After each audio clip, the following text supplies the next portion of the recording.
Hola amigos, buenas tardes. Nuevamente aquí nos encontramos para la siguiente clase de filosofía. Como se mencionó en el anterior video, hoy trataremos sobre la deontología de Immanuel Kant. Para ello, analizaremos los tres puntos.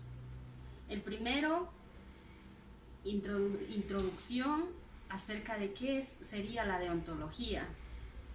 Segundo, algunos datos pequeños sobre este autor. Y tercero, hablaremos sobre el deber. Punto, se tratará la acción como un deber en cuanto a seres sociales que somos. Muy bien. Para hablar de la deontología implica la palabra el deber hacer. Por ello, la deontología es una rama de la ética, la cual se trata de lo que uno debe hacer. Algo como un conjunto, podría definirse como un conjunto de reglas y deberes que debe seguir una colectividad. En este caso, para Immanuel Kant sería un conjunto de actos definidos como buenos que se inician y se fundamentan en una voluntad buena. Eso en cuanto a la deontología. Con respecto a este autor, Immanuel Kant, fue un filósofo que nació en Königsberg en el año 1724. Provenía de una familia muy grande. Él era el cuarto de los 9 hermanos, los cuales 5 de ellos no vivieron, el resto sí. Fue educado, tuvo una enseñanza por parte de sus padres severa y estricta. Esto en cuanto a sus pequeños datos. Por consiguiente, démosle paso al análisis de su deontología. En cuanto que somos seres humanos, pertenecemos a la naturaleza. La naturaleza, al igual que unidades que la complementan, nosotros somos una de ellas. Pues, y siendo una de ellas, ella nos dotó de razón.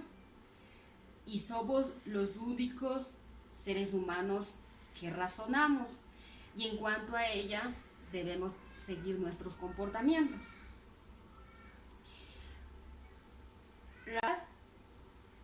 La mayoría de ella vive en sociedad. Es evidente que hay pueblos desconocidos, pero estos también se rigen por ciertas normas.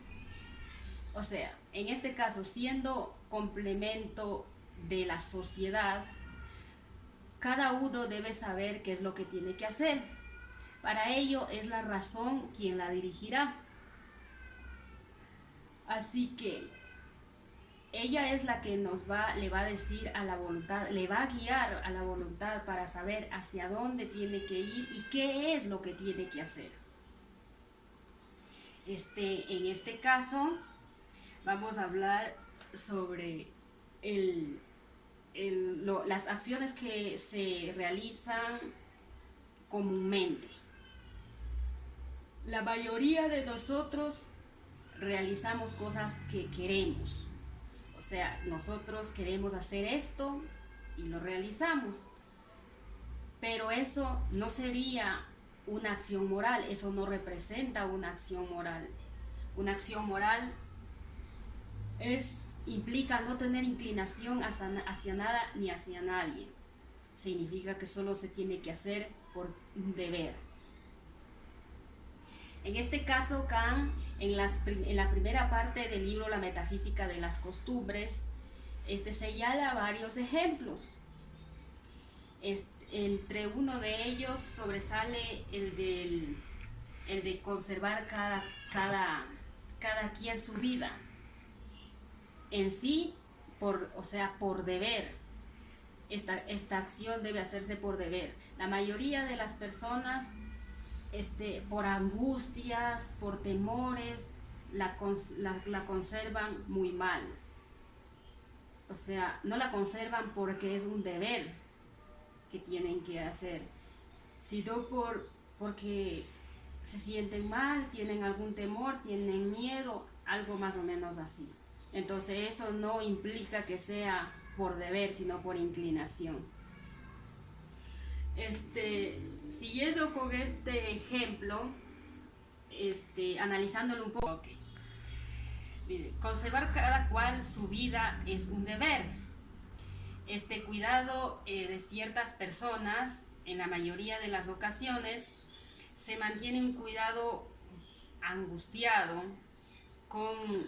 dando como resultado que ese cuidado no tenga ningún valor ulterior, por lo que ese accionar carece de contenido moral, ya que en sí el deber del ser humano es cuidar su vida por cuidar la vida en sí, mantener la vida de la humanidad en camino.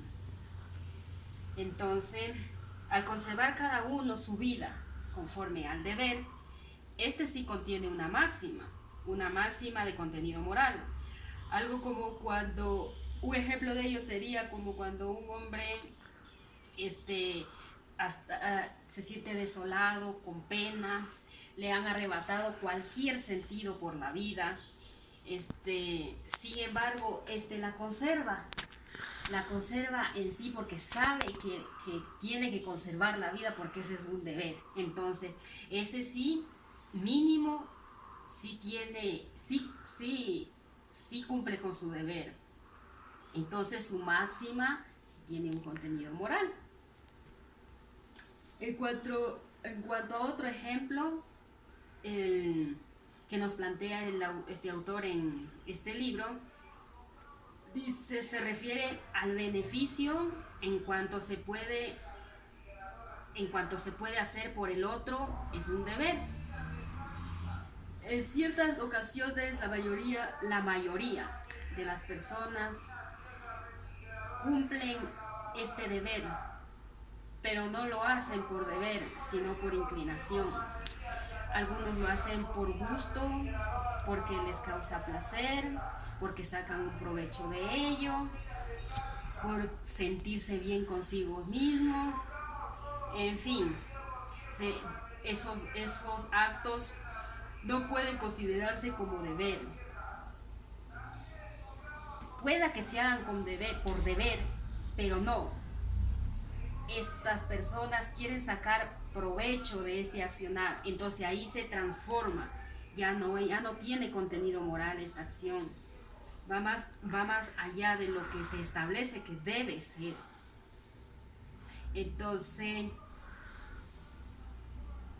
se puede decir que estos actos pueden ser, en sí mismos no contienen ningún valor absoluto moral, porque el accionar de ellos no contiene ninguna máxima, porque ya que estas acciones que carecen de valor en el momento que se quieren sacar provecho de ellos, no se hicieron por deber.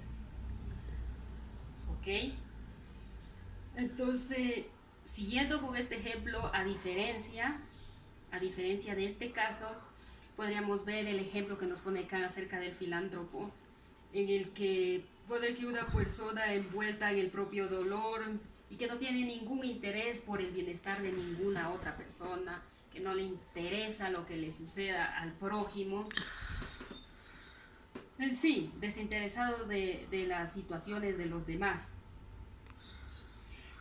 Y aún así, esta persona posee ciertos recursos que pueden ayudar a las personas que la necesitan.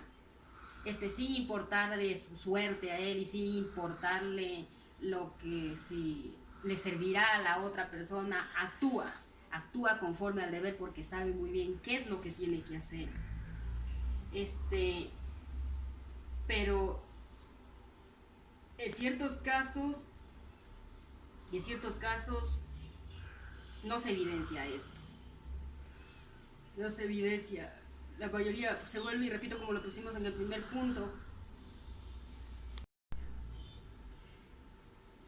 si este filántropo actúa de dicha manera, sin importarle sin importar la situación de los demás, ni importándole la situación de sí mismo. Realiza esta buena acción, porque sí es una buena acción. Este accionar posee su verdadero valor moral. Entonces, una acción más o menos que se trate de esta manera, se desarrolle en este campo, por deber tiene su valor moral en la máxima por la cual ha sido resuelta. Pero de tanto que tratamos del deber hacer qué sería, pero en qué se fundamenta ese deber. Ese deber se fundamenta en una ley, es decir, que el deber es la necesidad de una acción por respeto a una ley. Porque una acción que se realiza por deber tiene que excluir el influjo de la inclinación, por lo que determina la voluntad. O sea, la que determina la voluntad es la ley, de manera objetiva. O sea, si nosotros realizamos una cierta actividad, tiene que ser conforme a la ley. Objetivamente, la voluntad sabe que tiene que hacer lo que la ley manda, pero ¿y nuestro subjetivismo dónde queda? El subjetivismo solo tiene que obedecer la ley, nada más, eso le corresponde. Es importante, sí, pero en este campo, para tomar la decisión de cómo se debe accionar, uno tiene que seguir la ley. Así en general para todos. Pausa. Ok, como ejemplo. Ciertas situaciones, muchas personas se encuentran en dificultades. Digamos en este caso el de dos hermanas. Supongamos que una de ellas tiene un teléfono de muy buena tecnología y la otra chica no la tiene. Como estamos en esta situación de emergencia, necesitamos conectarnos por vía Zoom.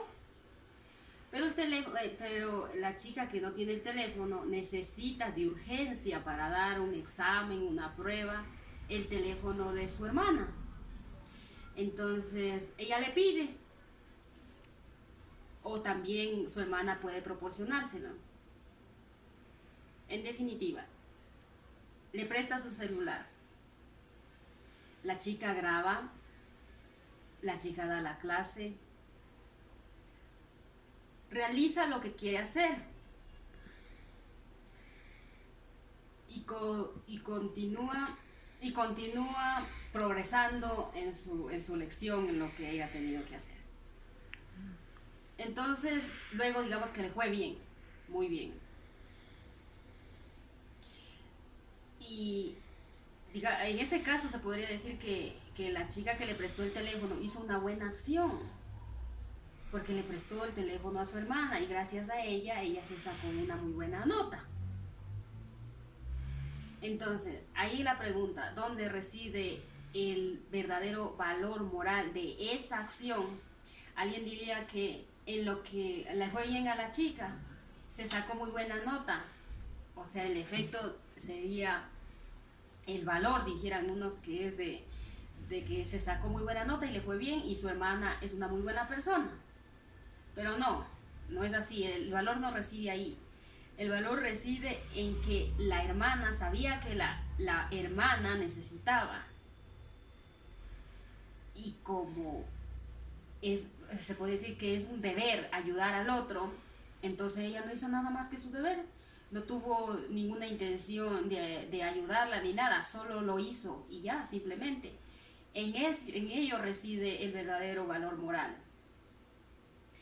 Pero también se puede decir que se encuentra en la racionalidad, porque, o sea, en la parte racional de la persona, porque es ella la que le determinó hacer dicha acción.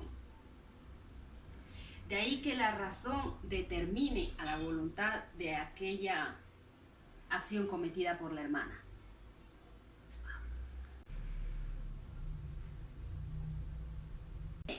O sea, el ejemplo que acabamos de plantear, entre otros más, representa el bien moral.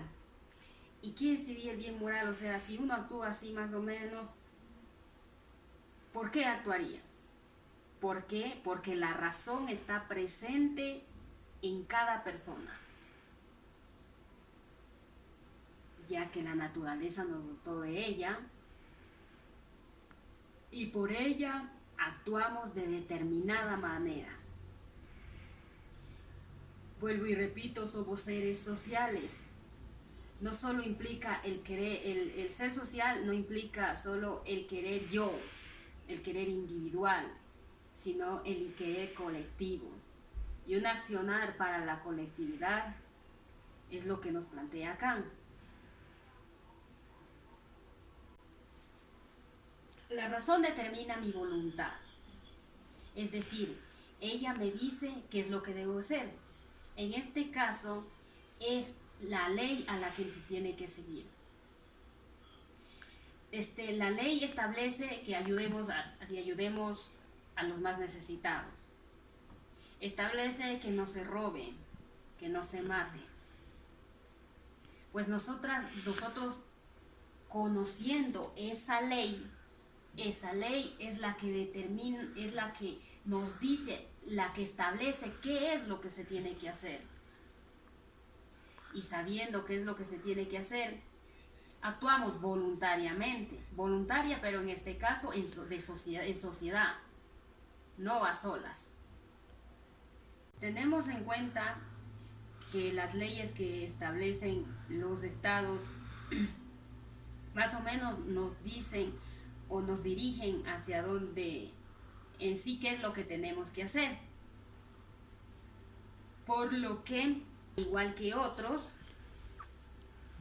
deban ser tomados en cuenta. Digamos que los primeros ya están tomados en cuenta, pero deben haber otros más, porque si se supone que aquí Kant establece que uno tiene que ayudar al prójimo, sin inclinación ni nada, solo por deber, pero eso en la actualidad no pasa. Nadie ayuda a nadie. Se pueda, o sea, diría que sí estoy cometiendo una falacia de generalizar, pero no, o sea, no es así. Sí ayudan, pero son pocas las personas que ayudan. Porque si fuera cierto que si ayudaran todos, entonces el mundo no estuviera en la miseria en que se encuentran ciertas sociedades. ¿Qué se tendría que hacer en este caso? Por ejemplo, Kant plantea que uno tiene que ayudar al prójimo. Ese planteamiento se tendría que tomar en cuenta. Coger este planteamiento, establecerlo bien, fundamentarlo, y así se podrían crear bases para que se pueda crear esta ley. Entonces se crea esta ley y se generaliza, se hace general, se la hace universal, y así todos podrán obrarla. Es decir, que hay ciertos comportamientos que se tendrían que tomar en cuenta. Por eso Kant nos dice en su imperativo, dice que yo no debo obrar nunca más que de modo que pueda querer que mi máxima deba convertirse en una ley universal. Siguiendo con este ejemplo y señalando o relacionándolo con este imperativo categórico que Kant nos da, no podemos actuar egoístamente, individualmente.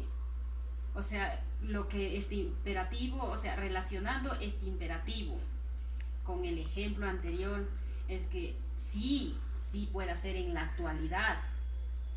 En la actualidad se toma en cuenta, porque yo tengo una opinión, otra persona tiene otra opinión. Mi opinión, digamos que es de ayudar, y ayudar a la otra persona que no tiene. Pero ese no se ha establecido como una ley. No hay ley aquí en nuestro país que establezca que uno tiene el deber de ayudar a alguien. Entonces, mi querer, mi acción moral, claro que tiene una máxima. O sea, la máxima es el querer ayudar al otro, pero no simplemente no es respondida por el Estado. El Estado no me responde, más mejor se queda en mi querer. Yo puedo querer muchas cosas, los demás también pueden querer. Entonces, si lo apuntamos un poco con este imperativo, sería que cada uno debiera querer algo que tenga un valor y que, o sea, que siga conforme al deber de qué es lo que hay que hacer para que una sociedad avance. Pero sinceramente en este caso y especialmente en nuestro país solo se queda en el querer. Los autores, no solo este autor, sino otros autores más, proponen el ayudar a otros, pero no se ha tomado en cuenta casi eso ya casi es individual, ya pertenece de cada uno, porque pueda que en países comunistas se dé esto, pero en países comunistas hay poco y humanidad hay mucha. Este es un tema un poco complejo, pues necesitamos de unos cuantos minutos, unos 5 minutos, para resumir y concluir los puntos más relevantes de este primer texto. En este caso, las 15 páginas de esta primera parte. Entonces, lo más adecuado que deberíamos hacer es resumir brevemente 5 páginas, las 5 páginas, para poder concluir adecuadamente la finalidad que tiene este tema. Tomémonos un tiempo, por favor. Conservar la vida es un deber, si queremos mantener la especie. Existen cosas fuera del mundo y existen cosas dentro del mundo. Fuera del mundo sería en el espacio, otros planetas, otro cualquier tipo de cuerpos celestes que habite. Eso quiere decir que no somos los únicos. Hay algo más con respecto fuera del mundo. Y si encontramos dentro del mundo, en este caso aquí y el ahora, tenemos aún mucha más responsabilidad, pues para mantener nuestra especie, que es el fin de cada uno de nosotros, que es o debería ser, tendría que ser de dicha manera. Vuelvo y repito, hay más especies, nosotros no somos los únicos. Hay animales, hay plantas, hay seres vivos, y hay aún una más responsabilidad, o sea, con nosotros mismos, de nosotros a nosotros. Sabemos que tenemos que tener responsabilidad con las otras cosas, pero más responsabilidad debemos tener con nosotros mismos.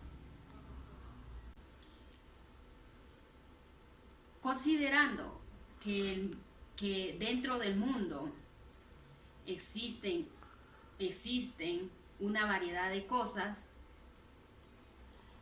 nosotros, al ser seres racionales, tenemos una obligación con ello. Diríamos que, ¿y en dónde queda el querer? El querer hacer yo esto o lo otro.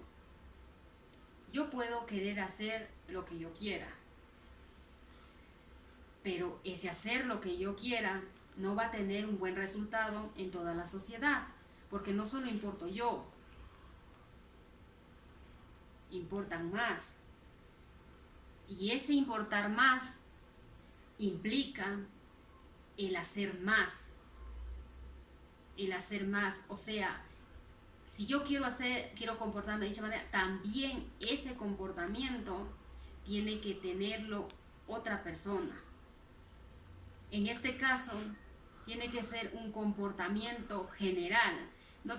O sea, al momento que yo planteo de que yo quiero que el otro se comporte como yo, no estoy hablando en ese sentido, estoy hablando de un accionar común. O sea, al momento de, como lo mencionamos anteriormente, el momento de querer yo que ayudar a otra persona, o sea, no es algo que solo quiera yo ayudar a cierta persona y ya está, y las otras personas tienen que seguirme eso. No, se trata de ayudar o sea, a la sociedad. Y eso no implica que yo solo quiera, sino que implica que eso ya tiene su máxima, ya tiene implícita su máxima. Por lo tanto, debemos tener un comportamiento que no tenga ninguna inclinación, que se fije o que se guíe conforme al deber, en este caso dentro del mundo. En cuanto a que la ley es la que regula nuestro accionar, tenemos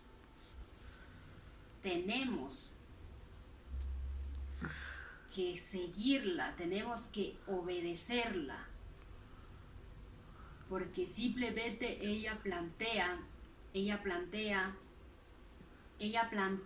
y busca el desarrollo, la seguridad y la libertad de cada uno de nosotros.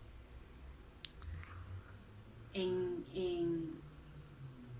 el Tratado del Estado Civil de John Locke, se puede evidenciar como antes de que se convirtiera, la sociedad pasara al estado de la ley, o sea, un estado civil, primero vivía en un estado de naturaleza, en donde cada uno tenía que procurarse por su bienestar, tenía que buscar su buen vivir, o sea, hacer todo lo necesario para mantener la especie.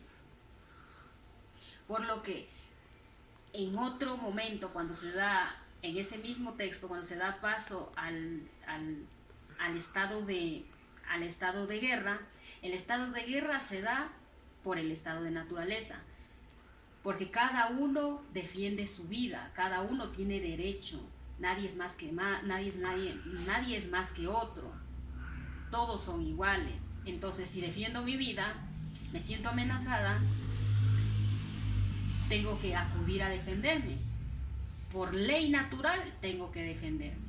Entonces, para que esto no suceda, para que esto no pase, porque si pasa esto, sigue pasando y continúa la guerra y continúa, ¿será que va a seguir habiendo la especie humana? ¿Habrá especie humana? No lo creo. Entonces, por estos motivos, necesariamente el hombre necesita vivir en sociedad. Por eso se establece un estado civil, donde ya no se dan este tipo de cosas, porque en este estado se aparecen las leyes que son capaces de hacer que se mantenga, que se dé la seguridad y se mantenga la libertad e igualdad del ciudadano. Entonces, con este texto lo que quiero evidenciar es que, o sea, si vivimos en sociedad, es eso lo que debemos hacer: unirnos, accionar conjuntamente para que no tengamos un fin desastroso. Y en fin, aunque en la definitiva, si Kant no lo dice que la finalidad de todo esto es que se mantenga la especie, es lo que se busca. ¿Por qué entonces el ser humano tiene que por deber conservar la vida?